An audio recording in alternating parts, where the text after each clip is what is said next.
Hello বন্ধুরা, welcome back my channel আরজুবি family. আশা করি তোমরা সবাই খুব ভালো আছো, আমরাও কিন্তু অনেক ভালো আছি। আর আজকে আরও আমি বেশি খুশি আছি। কেন বলো তো? কারণ আজকে বাইরের ওয়েদারটা না ভীষণ সুন্দর, খুবই সুন্দর। এত ঠান্ডা ঠান্ডা ওয়েদার, মানে বাইরে ঝিরিঝিরি বৃষ্টি হচ্ছে, হাওয়া হচ্ছে, মানে আবহাওয়াটা না একদম ঠান্ডা ঠান্ডা। কিন্তু ঘরে তো গরম রয়েছে, কিন্তু ওই জানলার ফাঁকে ফাঁকে দিয়ে একটু হাওয়া আসছে না, ভীষণ পরিমাণে ভালো লাগছে। তো সত্যি কথা বলতে আমার কিন্তু এখন দুপুরের খাওয়া দাওয়া আমাদের কমপ্লিট। মাম্মাম ঘুম থেকে উঠেছে, মাম্মামকে খাওয়াবো, তার খাবারটা এখন রেডি করছি। ও হচ্ছে আজকে মানে এত ঘুমের নেশা হয়ে গেছে, মানে ঘুমোবে, খাবে না। বারবার করে বলছিল খাবে, খাবে না, বলছিল ঘুমোবে। তো যাই হোক, ওকে হচ্ছে ঘুম পাড়িয়ে দিয়েছিলাম। তো এখনই জাস্ট ঘুম থেকে উঠলো, এখন ওর খাবারটা রেডি করছি, তো ওকে খাওয়াবো। আর আমি আর তোমার দাদা আমরা খেয়ে নিয়েছি। সত্যি কথা বলতে সকাল থেকে না ব্লগটা শুরু করিনি। কেন বলো তো? রোজ রোজ তো তোমাদেরকে সেই একই আমার কাজকর্ম দেখাই, তাই না? তোমাদের তো দেখতে ভালো লাগবে না, তাই ভাবলাম যে থাক, আজকে না হয় একটু দুপুরের পরের থেকে ব্লগটা শুরু করি। এখন কিন্তু বিকেল হয়ে গেছে। আর আজকে কী বার বলো তো? আজকে হলো বৃহস্পতিবার, আর বিকেল হয়ে গেছে, 4টা বেজে গেছে। দেখেছো হাওয়া আসছে, মানে খুব সুন্দর লাগছে। এই যে হাওয়াতে চুলগুলো পর্যন্ত উড়ে যাচ্ছে। তো স্নান টান করে খাওয়া দাওয়া কমপ্লিট করে রেস্ট নিইনি, কারণ খাওয়া দাওয়া করে উঠেছি, মাম্মাম ঘুম থেকে উঠে পড়েছে। তো যাই হোক, ওকে এখন খাওয়াতে বসাবো। এখন ওকে খাওয়াতে গেলে অনেকটা টাইম লেগে যাবে। তো আমার সেরকমভাবে আর রেস্ট আজকে হবে না, আমি জানি। একবারে রাতেই ঘুমোবো।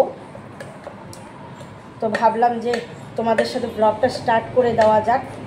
তো এই যে মামামের খাবারটা না একটু ওই যে গ্লাসের পিছনটা দিয়ে যদি চটকে দিই না, তাহলে ওর খেতে সুবিধা হয়। ও তো এখনও পুরোপুরিভাবে মানে চিবোতে শেখেনি, এখনও তো সেরকমভাবে ও তো 2 বছর এখনও হয়নি। তো একটু গ্লাসের পেছনটা দিয়ে চটকিয়ে খাওয়ালে ও খাবারটা ঠিকমতো খেয়ে নেবে, আর কোনো রকম অসুবিধাও হবে না, তাই না? তো আস্তে আস্তে চেষ্টা করছি যাতে এমনি ও হচ্ছে তোমার, আমরা যে নর্মাল যে ভাতটা খাই সেটা অল্প স্বল্প খাই ঠিকই, কিন্তু সেটা খেয়ে তো আর ওর পেট ভরবে না। তাই ওকে আলাদাভাবে এখন খাওয়াচ্ছি। ঠিক আছে, 3-4 বছর অন্তত করে দেখি, তখন বড় হয়ে গেলে তো আর করতে হবে না, তাই না? তাই তোমাদেরকে বাইরের ওয়েদারটা একবার দেখিয়ে, জাস্ট দেখো কি সুন্দর ওয়েদারটা, দেখো ভীষণ সুন্দর। দেখো কি সুন্দর হাওয়া হচ্ছে, বৃষ্টি হচ্ছে, মানে কত না সুন্দর লাগছে, আমার ভীষণ ভালো লাগছে। আর আমার না এই রান্নার এই জানলাটা দিয়ে খুব, যদি ওই দিক থেকে হাওয়াটা আসে, খুব সুন্দর হাওয়াটা ঢোকে। তো ভাবলাম যে তোমাদের সাথে শেয়ার করি। হ্যাঁ মামাম কোলে নেবো, দাঁড়াও। তো চলো বন্ধুরা, মামামকে আগে আমি খাইয়ে দিই। ওই যে ও কান্না শুরু করে দিয়েছে, ওকে খাইয়ে দিই, পরে তোমাদের সাথে আবারও আসি। তো এতক্ষণ একটু শুয়েছিলাম, শুয়ে মোবাইল দেখছিলাম, ঘুমাইতেও নি, কারণ মাম্মাম জাগ না। এই যে দেখো মাম্মাম খেলা করছে, এই যে দেখো, এই যে মাম্মাম খেলা করছে, এই যে সব জিনিসপত্র বের করে খেলা করছে, দেখো সব জিনিস পরে টরে খেলা করছে। এমনকি বেলনা চাকতি নিয়েও এখন খেলা শুরু করে দিয়েছে। হটপটটা আর কেন বলবো, ওই যে হটপটও বের করেছে। হটপটের মধ্যে জিনিসপত্র গুছিয়ে ঢাকনাটা আটকে দিয়ে, এগুলো হচ্ছে ওর খেলা। তো এখন সন্ধ্যা অনেকটাই হয়ে গেছে, মানে হয়নি, এই যে হবে। এটা দেখো একটু একটু আলো এখনও রয়েছে। তো এখনই সন্ধ্যাবাতি দেবো।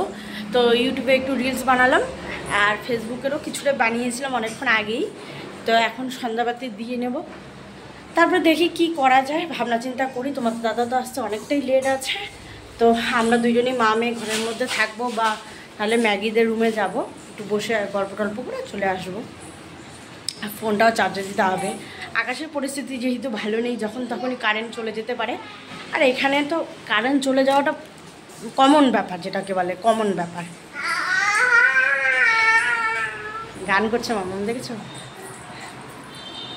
ওই যে আল্লাহর পিছনে লুকিয়ে লুকিয়ে খেলা করছে, তখন প্লাস্টিকের ভেতরে সব রেইনবোগুলোকে ভরে, ওটা হচ্ছে ওর খেলা।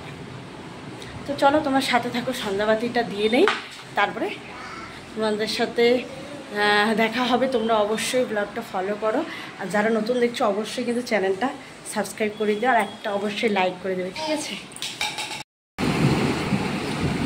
তো দেখো এই যে এখন ঘড়িতে 7:15 হবে, পুরা ঝড় বৃষ্টি নেমে গেছে।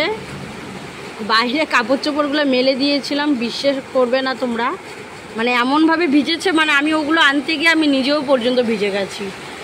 কি আর বলবো, বলার ভাষা নেই। হঠাৎ করেই বৃষ্টিটা নামলো,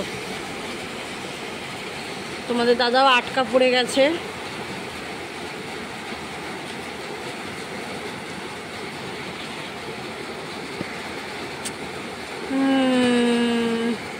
কিরকম আকাশটা ডাকছে দেখছো, লাইটিং হচ্ছে আকাশটা। আর এই যে দেখো আমার হচ্ছে ভিতুরামকে এত পরিমাণে ভয় পায়, কিচ্ছু বলার ভাষা নেই। এমন প্রচণ্ড ভয় পায়, প্রচণ্ড ভয় পায়, প্রচণ্ড ভয় পায়, প্রচণ্ড ভয় পায়। আর এই দেখো কাপড় চোপড়গুলো এনে এখানে ফেলে রেখেছি, সময়ও পাচ্ছি না, মামামা কোল থেকে নামছে না। তো যাই হোক, তোমরা দেখলেই যে কারেন্ট ছিল না, তারপর অনেকক্ষণ পর কারেন্ট এসছে। তো আসার পরে এই যে দেখো সব কাপড় চোপড় ঘরেই মেলে দিয়েছি, কারণ বাইরে হাওয়া হাওয়া হয়েই যাচ্ছে, আবার কখন কি হয় বলা মুশকিল। তো ভাবলাম যে ঘরেই মেলে দিই, তো ঘরেই এই ঘরে আর এই ঘরে মেলে দিয়েছি। আর বাইরে তো এই যে দেখো ঠাকুরের তুলসী গাছ সব টব নামিয়ে রেখে দিয়েছি, কি করব বলো, কিছু করার নেই। আর প্রচণ্ড পরিমাণে জল ছিল, যাই হোক জলটা হচ্ছে তোমার ঝাঁটা দিয়ে হচ্ছে তোমার বাইরে বের করে দিলাম, দেওয়ার পরে এই আর কি এখন হচ্ছে তোমার একটু ঠিক আছে। আর মাম্মা ওদের ঘরে খেলতে গেছে। তো আজকের ব্লগটা কেমন লাগলো অবশ্যই তোমরা জানিও কিন্তু, ঠিক আছে।